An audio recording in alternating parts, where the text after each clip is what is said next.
아빠 집 가기 싫어요. 떨리는 손자의 고백. 할머니가 가방에 숨긴 카메라가 포착한 충격적 진실. 할머니, 저 정말 가기 싫어요. 10살 아이의 떨리는 목소리. 처음엔 그저 평범한 투정이라고 생각했습니다. 하지만 매번 아빠 집에서 돌아온 날 아이는 방문을 잠그고 베개를 끌어안은 채 소리 없이 울었습니다. 할머니는 알았습니다. 이건 단순한 투정이 아니라는 것을요. 그리고 결국 할머니는 작은 결심을 했습니다. 손자의 가방 속에 초소형 카메라를 몰래 넣어둔 것이죠. 그저 기우였으면 좋겠다는 마음으로요. 하지만 며칠 뒤 녹화된 영상을 재생한 순간 할머니는 그 자리에서 온몸이 얼어붙었습니다. 화면 속에는 믿을 수 없는 장면이 펼쳐지고 있었습니다. 여러분, 오늘 이야기는 한 아이가 겪은 진짜 이야기입니다. 가족이라는 이름 아래 숨겨진 상처, 그리고 그것을 발견한 할머니의 용기에 관한 이야기죠. 영상 시작하기 전에 이 이야기가 더 많은 분들께 전해질 수 있도록 구독 버튼과 좋아요 한 번씩 눌러주세요. 여러분의 작은 클릭이 누군가에겐 큰 위로가 될 수 있습니다. 그럼 지금부터 이 가슴 아픈 이야기를 시작하겠습니다. 이야기의 주인공은 67살의 김정숙 할머니입니다. 할머니는 3년 전 딸을 교통사고로 잃은 뒤 10살 손자 민준이를 홀로 키워왔습니다. 민준이의 아빠, 그러니까 할머니의 사위는 1년 전 재혼을 했고 이후 격주로 민준이를 데려가 주말을 함께 보냈습니다. 처음에는 괜찮았습니다. 민준이도 아빠 만나러 간다며 가방을 메고 밝게 웃었으니까요. 하지만 시간이 지날수록 뭔가 이상한 조짐들이 보이기 시작했습니다. 아빠 집에서 돌아온 날이면 민준이는 저녁도 제대로 먹지 않았습니다. 할머니, 배 안 고파요라며 고개를 돌렸고 밤이 되면 악몽을 꾸듯 잠꼬대를 했습니다. 싫어요. 제발 같은 말들이 잠결에 새어나왔죠. 할머니는 조심스럽게 물어봤습니다. 민준아, 아빠 집에서 무슨 일 있었어? 할머니한테 말해봐. 하지만 민준이는 고개만 저었습니다. 아무 일도 없어요. 그냥 피곤해서 그래요. 그 눈빛이 할머니는 너무 슬펐습니다. 10살 아이의 눈에 어른 같은 체념이 어려 있었으니까요. 어느 금요일 오후였습니다. 민준이가 아빠 집에 가야 하는 날이었죠. 할머니가 가방을 챙겨주고 있을 때 민준이는 갑자기 할머니의 치마를 꼭 붙잡았습니다. 할머니, 나 진짜 가기 싫어. 목소리가 떨리고 있었습니다. 눈가에는 금방이라도 눈물이 터질 것 같은 붉은 기운이 맺혀 있었고요. 왜? 무슨 일인데? 그냥 가기 싫어요. 할머니랑 여기 있고 싶어요. 할머니는 그날 처음으로 확신했습니다. 분명 뭔가 문제가 있다고요. 하지만 아이는 끝내 말하지 않았습니다. 어쩌면 말할 수 없었던 것일지도 모릅니다.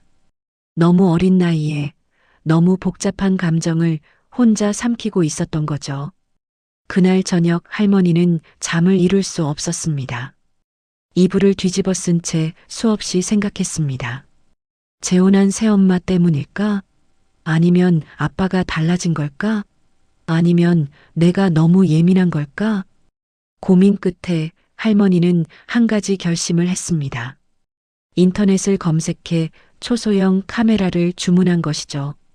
손톱만 한 크기에 가방 속에 숨겨둘 수 있는 그런 제품이었습니다. 이건 아이를 지키기 위한 일이야. 잘못된 게 아니야. 할머니는 스스로에게 되뇌었습니다. 하지만 가슴 한구석에선 불안이 자라나고 있었습니다. 혹시 정말로 끔찍한 무언가를 발견하게 되는 건 아닐까 하는 두려움이요. 카메라가 도착한 날은 수요일이었습니다. 할머니는 조심스럽게 민준이의 가방 안쪽 작은 주머니 속에 카메라를 숨겨두었습니다. 아이가 모르게 그 누구도 눈치채지 못하게요. 그리고 금요일 오후 민준이는 다시 아빠 집으로 떠났습니다. 할머니는 현관문이 닫히는 소리를 듣고 나서야 깊은 한숨을 내쉬었습니다. 아무 일도 없기를 제발. 주말이 지나고 일요일 저녁 민준이가 돌아왔습니다. 얼굴은 여전히 창백했고 말수도 적었습니다. 할머니는 아이를 재우고 나서 떨리는 손으로 가방을 열었습니다.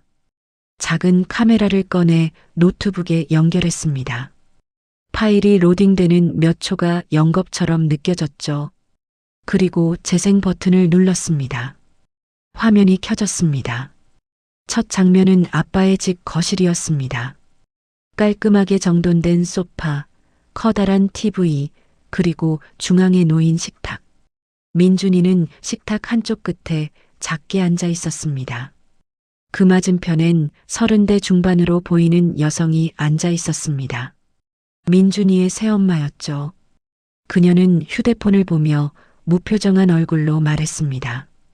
야, 조용히 좀 해. 내가 오면 집안이 시끄러워서 미치겠어. 민준이는 아무 말도 하지 않았습니다.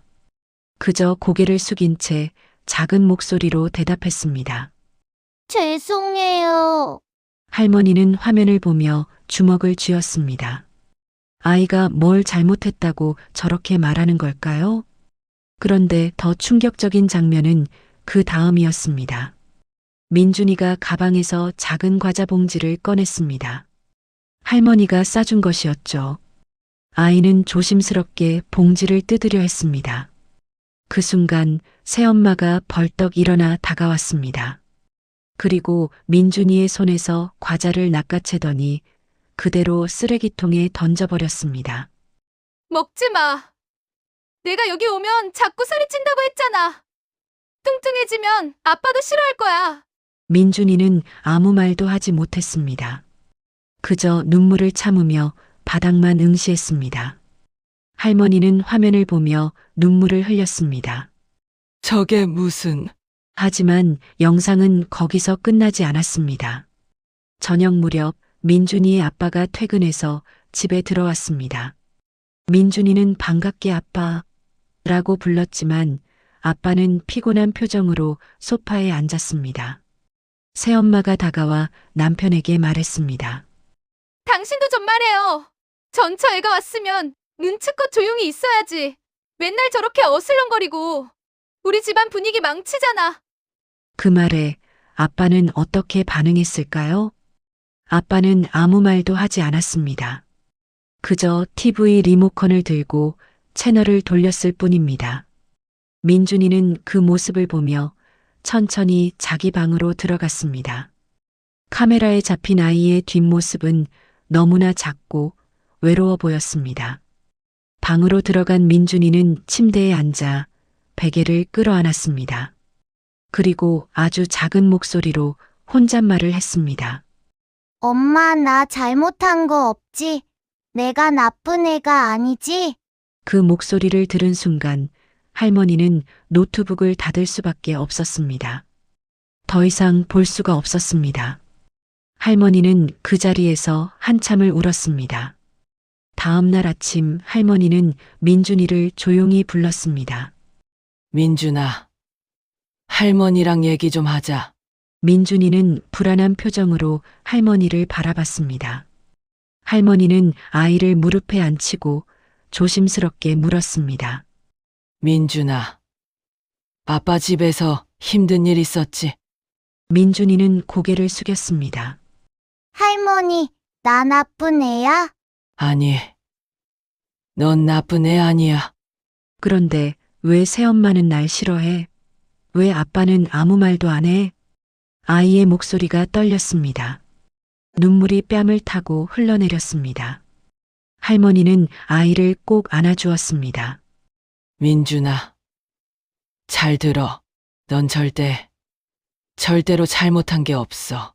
내가 존재하는 것 자체로 소중한 거야. 엄마가 하늘에서도 그렇게 말할 거야.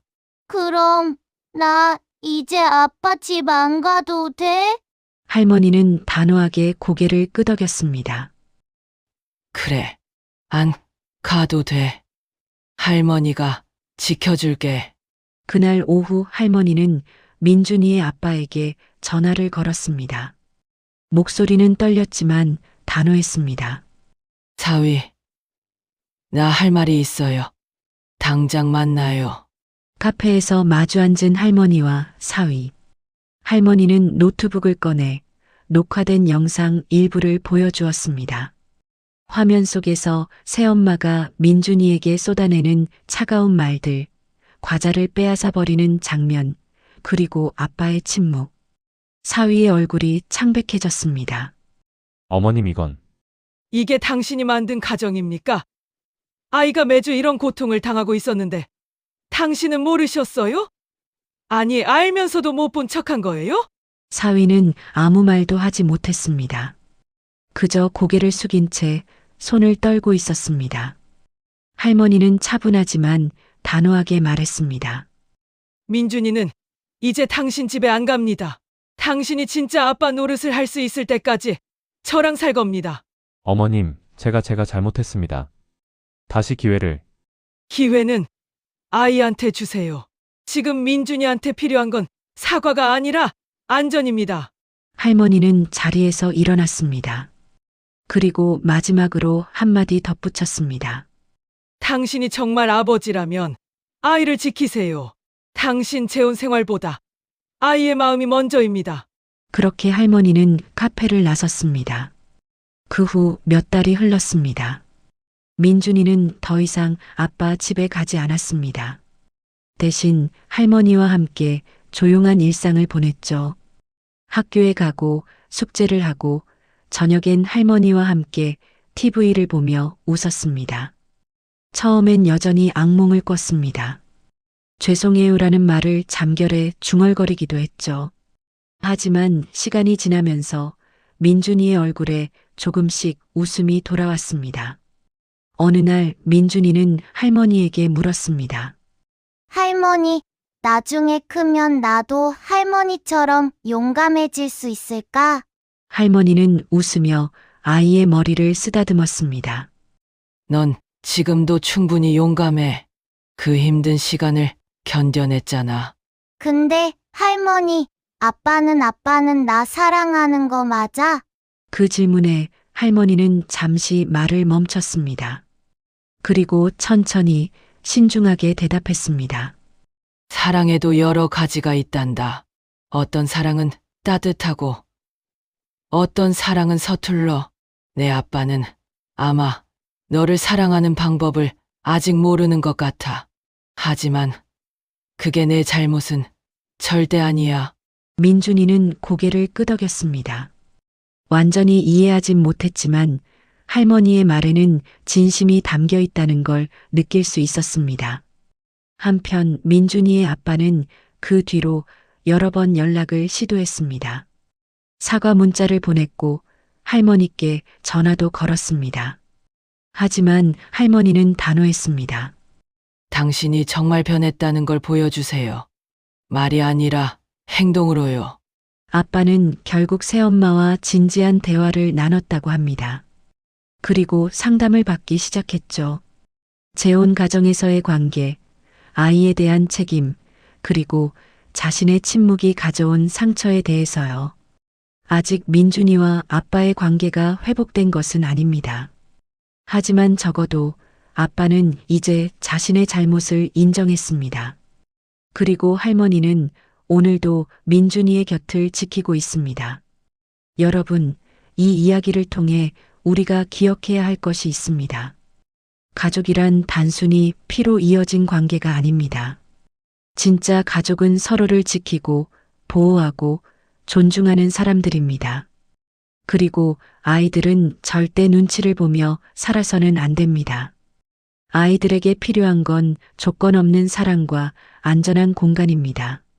만약 여러분 주변에 이런 상황을 겪고 있는 아이가 있다면 부디 외면하지 말아주세요. 작은 관심 하나가 한 아이의 인생을 바꿀 수 있습니다. 그리고 부모라면 재혼 가정이라면 부디 기억해 주세요. 아이는 짐이 아닙니다. 아이는 여러분이 지켜야 할 가장 소중한 존재입니다. 침묵은 때로 가장 큰 폭력이 됩니다. 용기를 내서 아이의 편에 서주세요. 상처는 가장 약한 곳에서 시작됩니다. 하지만 치유는 용기 있는 사람에게서 시작됩니다. 이 이야기가 누군가에게 작은 용기가 되길 바랍니다. 영상 끝까지 시청해 주셔서 감사합니다. 구독과 좋아요는 더 많은 이야기를 전하는데 큰 힘이 됩니다. 여러분 모두 따뜻한 하루 보내세요.